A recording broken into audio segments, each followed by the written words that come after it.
Sur tout ce qui est électrifié, il y a un autre truc qui va être un peu problématique à court terme, en tout cas gênant, c'est la différence entre ce que le consommateur attend et puis ce que le consommateur a.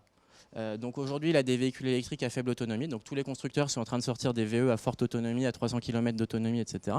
Mais si on regarde par exemple aujourd'hui, en Europe, en France, si je ne dis pas de bêtises, on a 50% des véhicules neufs achetés qui ne parcourent jamais plus de 150 km.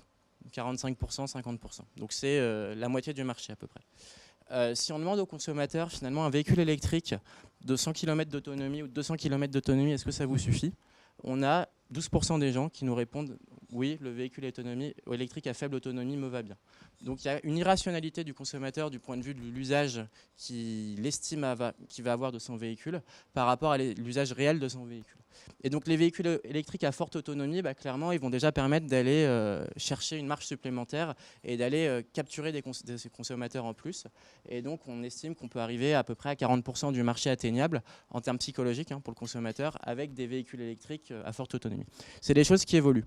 On a regardé ça en trend et si on regarde par exemple les nouveaux acheteurs de véhicules aujourd'hui, ils sont clairement déjà plus ouverts à des VE à faible autonomie.